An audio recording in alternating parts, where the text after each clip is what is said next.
Mundo ng siyensya, tara at ating tuklasin. Wow! Aaron! Parang naglalala ka sa voice note mo ngayong hapon Opo ma'am, pinabawanan pa nga ako ng ganito ni nanay. Ginagamit daw po ito upang hindi ako maligaw. Ito ba? Isa itong kompas na tumutukoy sa tamang direksyon. Bakit gumagalaw ang karaan ng kompas kahit hindi naman ako gumagalaw? Dahil yan sa electromagnetism. Ha? Ano ba yung electromagnetism? Upang mas mapaliwanag ko sa iyo, ay namaya mag-eksperimento tayo. Pero bago tayo mag-eksperimento, papaliwanag ko muna kung ano ang electromagnetism. Ang electromagnetism ay ang pag-uugnayan ng kuryente at magnetismo. Kapag dumadaloy ang kuryente sa paligid ng wire, ay lumilikha ito ng magnetic field. Kaya, para siyang isang magnet. Wow! So parang invisible force? Tama ka dyan, Aaron. At para mas maunawaan mo, ay mag-eksperimento na tayo.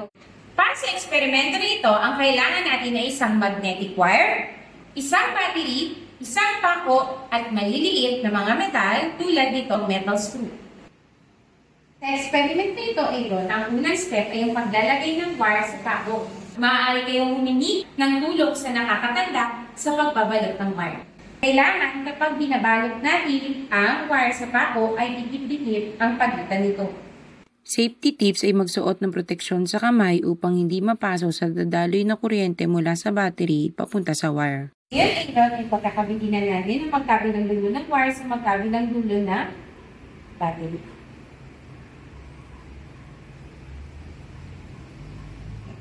Subukan natin ngayon kung didikit ang maliliit na screw. Mundo ng siyensya, tara at ating tuklasin. Ating pag-aralan, tara na sa paaralan. Uy! Dumigit sila para ako may superpower! Ang galing, diba? Dahil yan sa electric current, kaya naging electromagnet ang ating pako. At pwede yan i-on at i-off, depende kung may kuryente o wala. Ma'am, paano electromagnetism din po ang rason bakit nagalaw ang kompas ko? Alam mo, Aaron, dahil yan sa karayom ng kompas nito. Ang karayom nito ay tinatawag na magnetized na karayom. Habang ang mundo naman ay may magnetic field. Ang magnetized na karayom na ito ay laging tumuturo sa magnetic north ng Earth. Na magsasabi ng tamang direksyon sa ating pupuntahan.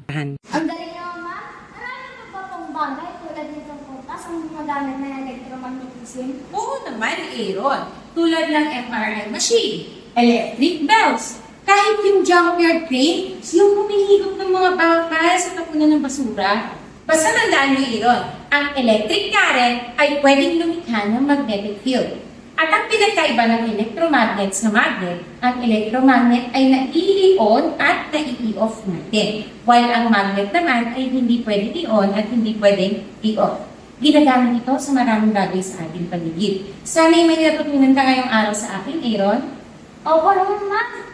Ikagkwento ko ito sa mga tato ko Boy Scout para maunawaan nila kung paano ginagamit itong kompas ko. Very good.